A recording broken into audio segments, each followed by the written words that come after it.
welcome back to another episode of the Freedom Corner podcast with the Mississippi Freedom Caucus. I am your host, Stephen Utroska. Today, got with me here in the studio is Representative Chris Brown. Hello, hello, hello. How are you? Better than I deserve. How about you? Doing good. Glad to have you in. I think this is your second time to be on with me. It is. Going good. I don't like cameras. Yeah, no, I hear you. Well, look, we are in the final days, I think, of the legislative session. You guys will. This is conference weekend, and you are a chairman of one of the committees, so you'll be working over the weekend in conference and working on some bills, and then as we come up into next week, it's looking like maybe sometime mid to late next week they may actually sign and die and get out of here. We're hoping to, yes, hoping to get this session over with and in the books and get home and get to work. Yep, raise kids. That's right. Everybody is ready to get home at this time of the session. All right, so look, I want to talk about this week on the podcast. This week there was a big vote, teacher pay raise vote, that everybody's talking about it. Everybody's looking at it. It's been shared 1,000 times on social media. You were one of the no votes. So your name, Brown, came up red on the screen, and it's been shared a bunch of times. I know you had people asking you about it, constituents asking you about it, teachers asking you and reaching out to you and talking about it. So let's talk about it. Tell me why you were a no vote. What's your perspective on that, and what led you to the no vote? Most people think if you vote no against something that you're against it. I'm not against teachers making more money. I'm for educators making as much money as they can. The way we do it as a state, though, is we set a baseline and we pay them all the same. Yep. We had a teacher in the gallery, and she's a fantastic teacher. She was one of 50 in the country. She was nominated as one of the 50 top teachers in the country, one of only 2 in the state. And it was a great honor. She does a great job, and she gets paid as the exact same thing as, I won't mention my coach's name back in high school, but he's one of the sorriest teachers I've ever seen. So there's got to be a better way. It's got to be a better way to reward good teachers for a job well done. And so just throwing money out and paying everybody the same is just not the American way. Yeah, a $250 million bill. Yeah. And again, we're not against teachers. Yeah. I'm for educators. Educators, I'm one of them. So I have to teach my kids every day. Every parent's an educator, but not every educator is a parent. Right. So that leads us to parents ought to have a bigger say in the education of their children. Yeah, absolutely. And you more so than some, because you actually did homeschool your kids. I did, and the thing is, when you start talking about school choice and failing districts, I was that child, and I was that parent. I have those stories, and the stories are that. The dollars should follow the child, and so we should figure out how to make the system work better for parents and the best education opportunity for that child. Just a brief story, won't belabor the point, but when I was in elementary, junior, 8th grade, put it that way, 8th grade, we lived in a right across the line from an AB district, but I actually lived in a district that was a DF. So I was 27 miles from the DF district, but I was 7 miles from the A district, but I was 200 yards out of the lines. Well, the bus, luckily, the school bus from the A district turned around in our driveway. Well, my dad and I, he told him, he said, "You're more than welcome to turn in my driveway, but you're going to pick up my kids and carry them to that A school." Yeah. And so, or AB school. And so they did. And so I had the benefit of going to a better school just because the bus turned around in my driveway. Leverage that. It shouldn't be that way. Yeah. We should care about all the children of the state and not leave any behind. Yep. And I think we need to rethink that. And so, you start looking at, we spend as a state, and that's local, federal, and state dollars, over $12,000 a year to educate a child.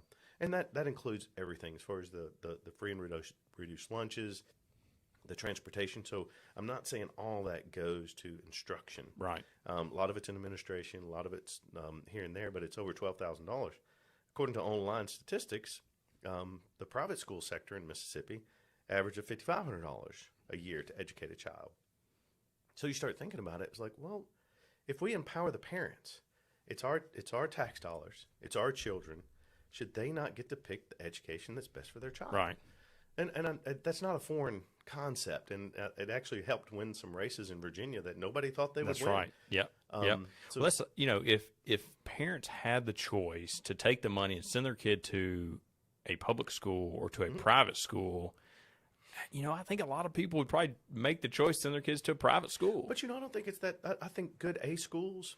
Like I was running the numbers, and the numbers aren't spot on yet. I'm still working on the exact numbers, but like our local school district, it's an A. We have great schools in my district. I love our educators. We have good superintendents, and they get roughly $4,500, $5,000 state assistance for every child. Right. Well, if you could average it out, and it's $7,500 per child. Well, those parents in our district would still send their children to those districts. Yeah. So that A district would get a $2,000 raise per child to be able to provide even more opportunity for those children. But on the flip side, in those bad districts, like I was in, that I didn't have to go to in a DNF failing district, now that parent would have a choice that $6,500 or $7,500, whatever that number is, for another school in that district. Right. So there would be two things happen. The good districts would continue to be great, even better, because they're going to get more money from state assistance. And the kids in bad districts, that that would get even an opportunity to go somewhere else. And this is an interesting story. I had a parent call me and they said, it's sad because I can't send my daughter to school. And I said, well, why? And her daughter was in the 5th, 6th grade. And I said, well, why? She said, well, because she can't go to the restroom. It's like, what do you mean she can't go to the restroom? They're not letting her go to the restroom? No, she can go, but she's bullied when she goes in the bathroom. So she holds it all day long. Well, that's not a good learning environment. No. So that has to be fixed. How do we fix it? Well, part of that is with school choice. If that education is not working there, we can't just leave that little girl to suffer in a system. And I'm not blaming the teachers. I'm not. But there have to be more choices than just your assigned school district. Yeah, one of the school choice or education freedom kind of topics that came up this year, and it didn't make it anywhere, but they were looking at doing some, trying to allow open enrollment in Mississippi. And, open enrollment, as most people know it, doesn't exist in Mississippi, right?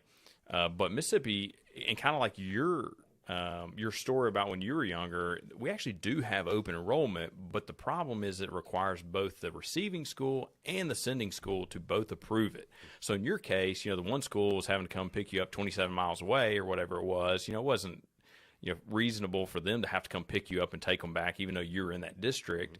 And the other school is pulling in your driveway anyway, so they might as well. So it's probably a very easy decision for those schools to say, yeah, that's fine. You can go to the other school. But a lot of times those schools, the sending schools, don't want to give those students up because they don't want to lose that money. And so there's been some talk, about trying to take out the sending schools approval process or both schools approval process and let kids have open enrollment to go within public schools. That's not talking about private schools at all, just within public schools doing that. At least you're giving parents a choice. So if even the parent like you're talking about, if her daughter was getting bullied at a school, and the administrators weren't doing anything, the teachers weren't doing anything about it, they were just allowing that to happen, at least she'd have an opportunity to go somewhere else. I mean, at a very minimum, some way, some form of school choice like that should be considered. But I'm with you. I think, allowing parents to be able to take the money that they put into the system through their tax dollars and use it so that it follows the student, so the student can get the best education they can. I don't know why anybody would be against that. Why are we against students being able to get the best education they can possibly get for the dollars that we taxpayers put in? I'm not always for taxes, but, if they're taking my money, I want it to be used at least in the most efficient manner possible. And the most efficient manner for my dollars to go educate a child is for that parent to decide where the child should go. And if they decide that their child can go somewhere else and get a better education, my tax dollars are being better spent because that child, in result, at the end of the day, that child gets better education. Well, and the thing is, you nailed it, Stephen. It ought to be about the children. The children, a lot of times, I'm not saying all the times, it's a broad brush, but a lot of times the children get lost in the shuffle. Yeah. And so, yes, we need to defend the children and their parents because parents know what's best for their kids. And, I think I trust the parents more than I do the government bureaucracy. We have good schools and we have really bad schools. Yeah. And we cannot ignore the challenges that our state has with bad schools. So what are we going to do to fix it? Well, in another situation, school district close, they get $12,000 a student, and it's a DF district. And another one that's close by us, they get $4,500, $5,000 a child, and it's an A district. Mm-hmm. I had one guy quiz me about it and said, well, we need more money. I said, so I agree, that we need as much money as we can to give as much programs as we can for the children. So, but you're an A district, talking to my administrator, you're an A district and you get 5,000, 5,000, whatever the number was. It was half of what the DF district got. And I asked him, I said, well, how much more of your money, how much more of your $5,000 do I need to send to the DF district that's already getting 12 to make them an A district? And he said, well, you could send them 30,000. It wouldn't make a difference. Yeah. It's a leadership problem. Yeah. So as a state, how do we fix the leadership problem? Yeah. Well, Moss Point is actually the highest amount per student at like 14.5. Yeah. So they're the highest in the state. What's it rated? A D. Yeah, they're a D school district. So we're not against spending money, and I think that's the misconception, that as a conservative and as looking out for the children, those Moss Point kids deserve the same opportunity that the Ocean Springs kids do. Yep. The children deserve that opportunity. And the fact that, we spend more money and we still don't provide it, that's a disservice to the child. Yep. So we owe it to the taxpayers and to the children and the future of the state to figure out that problem. And so some of the times some lawmakers just tend to look out for the bureaucracy. Yep. It's the same thing, do it the same way. I don't want to make people mad. And that's not how you fix a problem. Yeah. And so it is not popular. Going back to the teacher pay raise, people say, well, you hate teachers, you're against teachers. No, I'm not. I'm for teachers. I think the good educators should get paid way more than they do today, way more. But the way the system's set up, it won't allow you to do that. It will not allow you to reward excellence. Yeah. So not only, are you elected to come up here and try to make our state the best that you can, but more importantly, you're up here to make sure that you're protecting the tax dollars of your constituents. And so if the tax dollars from your constituents are coming up here, you have to make sure that those dollars are being used in the most efficient manner possible. Right. And did this bill do that? No. Right. And so it didn't address any of the poor districts and things like that. But another thing I mentioned early on, that I was that child and I was that parent. Well, when my kids were first born, I lived in a district that was a failing district, and I knew a lot of educators in that district, and they were friends. They were church friends. And as my children got to the age of school, I went to public schools. So your tendency is just send them to the local public school. I wasn't against that. I'm still not against that. But the educators from that school said, do not send your kids to this school. It's not safe. So if you have multiple educators who do not send your kids to this school, it's not safe, I'd be a bad parent to go ahead and send my child to that school. But I was a new business guy. I spent every dollar I had in a new business, and I was struggling to get it off the ground. I couldn't afford public school. I couldn't afford private school. The educators in the school said, don't send your children here. So I didn't have a choice. And you also couldn't just afford to move into a new district. No, because I lived there, and I liked my house and everything was fine. So I couldn't uproot and move because I was on a fixed budget, a real tight budget. Yep. And so my wife and I at the time decided that we don't have any other way to do it. We'll homeschool, and so that's the path we chose. Yep. And I homeschooled 5 children. Yep.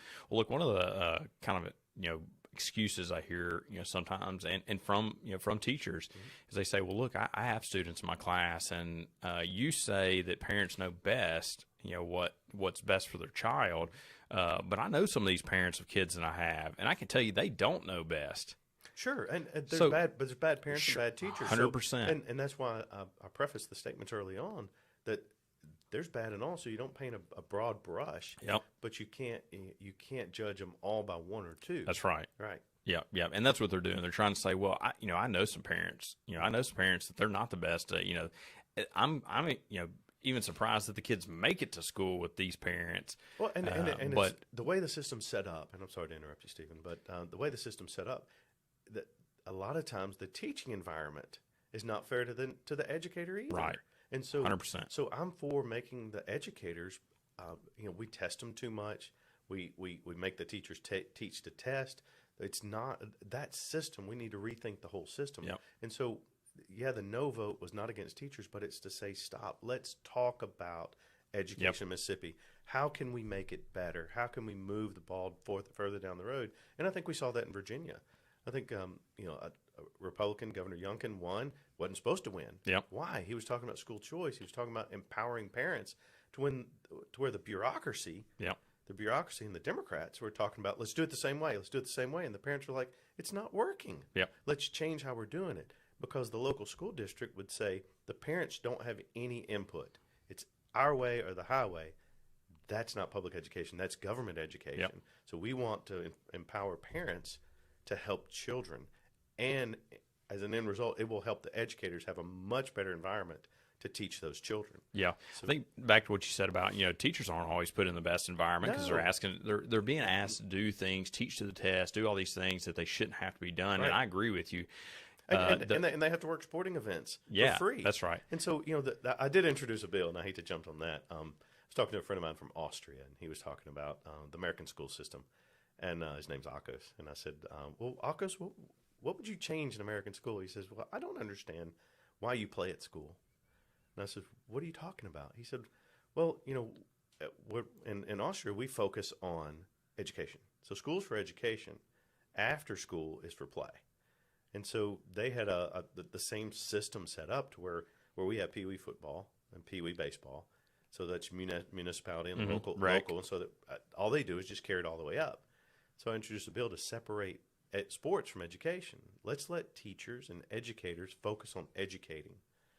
Don't mix play and education. Let's educate the children, and then the children are still socialized with sports after school. Yep. Let's separate those two. Yeah, so I got 2 points. So I got to go back to the teachers being asked to do things like teaching on the test that they shouldn't have to be done, and work sporting events for free. Yeah, and work sporting events for free. One of the best ways to do that. So we stripped them all out of that. We quit making them teach to the test. If we do that, that's great. But then you ask, well, how do you tell if they're getting a good education or not? Well, then you give the control back to the parents of where their child goes to school. They get to decide where their child goes to school. So just like in a business environment, if they are getting to make a choice of where they're sending their kid, then the test of how well they are teaching or how well they're doing or how good the education is, the child's getting is based on the parents and based on them either leaving their kid at that school or going to the next school. Because if their kid's not getting a good education, so then it becomes a consumer choice. Right. And I think our education process is we try to get every child into the college track. Yep. Every child doesn't want to go to the college track. Right. And there's nothing wrong with being a brick mason or electrician or a plumber. Those guys make a lot of money and they're in high demand. Yeah. So there's nothing wrong with that. And I think we stigmatize that second track that a lot of kids could be very successful on. They know they're not going to college, so they drop out in 10th, 11th grade because that's all all the school's doing is getting ready for college. Right. Well, if we had another track and would empower the parents to say, okay, what's your interest of your child? Which I know every child of mine and their interest. Not completely, but I know that some of them want to go to college, some of them don't. Some of them want to chase career paths that don't require college. Yep. So the parent can choose, if we empower the parents, okay, here's an electrician school. Right. When he gets 11th grade, maybe he wants to be an electrician. Let's send him down that path. And so when he graduates, he is ready to go to work. Yeah, and I come from a home that my dad was a diesel mechanic. Mm-hmm. I had two older brothers. Both of them ended up going to trade school for diesel mechanic. And then I went to engineering school. So, I guess, I like to think that I was the smartest of the three brothers, so, but I mean, that's, coming from a mechanic family and then going to engineering is, me just going to get a proper education more so than, my brothers did and my dad did. They went to trade school and worked. I went and got an education, same mindset. We all think alike. But I went back, went to college and got a degree in engineering to be able to do that. And that's how it happens sometimes. We got to let people make better choices. The other point I want to make back to the sporting, having sports in school or whatever, we're seeing right now this huge insurgence of boys playing in girls sports. Right. And so when this came out, when the state of Mississippi last year passed a law saying that biological boys have to play biological boy sports, they couldn't play in girl sports, the first thing that came to my mind was your bill. Mm-hmm. Because if we strip sports out of schools and they were only private rec leagues, then the private rec league can make its own rule about that. That's correct. And I guarantee you in Mississippi, if there was a private rec league, if City of Madison or whatever has its private rec league, and they started letting boys play in girl sports, what would the people do? What's The no people longer- would leave Madison sports and they'd go to Ridgeland sports. Exactly. And they'd let their kids play in Ridgeland sports. And it's all rec league, so you don't have to live there. Well, and then our colleges are governed by the NCAA, which can't decide what a boy or a girl is. Right. And now we have a Supreme Court justice nominee that's asked the question directly, can you define a woman? She said no. Yet she's not a Well, biologist. So how do you protect Right. how do you protect women's sports and the gains that women have Right. gotten over time when you say, well, I don't know what a woman is, it can be a man too. Right. Well, again, that's the problem. So if our sports weren't tied to our education, Right. and there was, whatever, high school here, say in Mississippi, say we hadn't passed that law, and there was a boy started swimming, in the girls, swim teams. Well, now all of a sudden, our girls have to compete against a boy.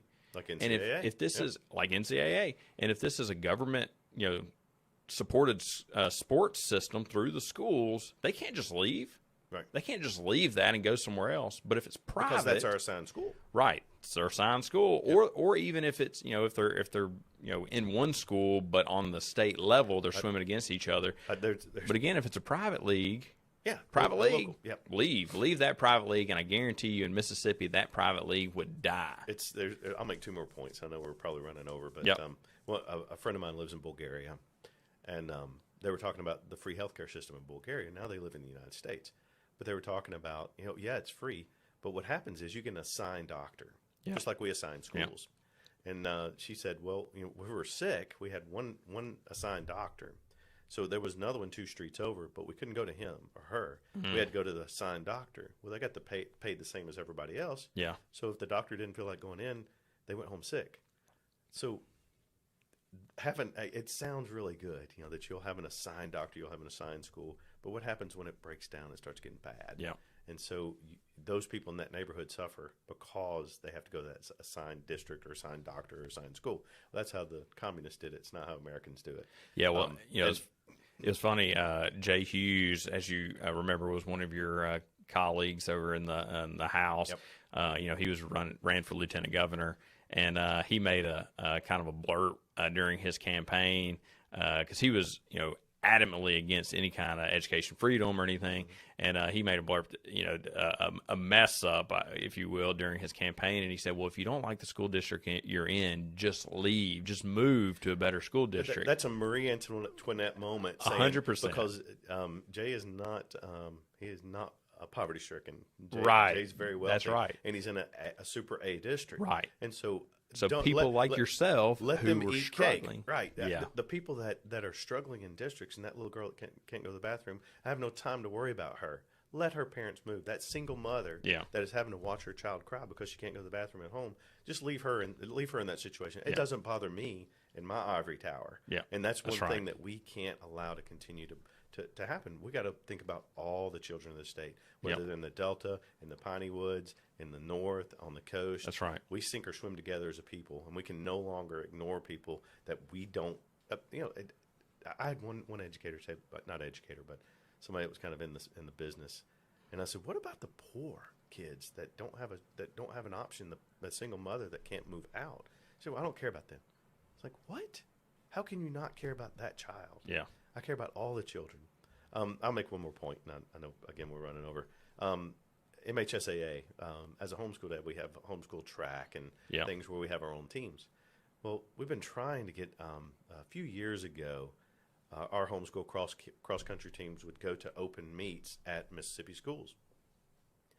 Then somewhere along the way, MHSAA said any school, any public school that participates with homeschool teams, like in a cross-country meet, and if you're not familiar with cross-country, it's an open invitational. So all different teams from all over the state and even out of state come, and they all run together, and it's all scored by points. So it's it's an invitational. Well, MHSAA put out a rule saying that any Mississippi school that allows a homeschool team to run in those invitationals will be considered tainted, and cannot participate in postseason play. So basically, MHSAA, which is supported by state tax dollars indirectly, these schools fund it, said that homeschool kids cannot participate and they're not welcome.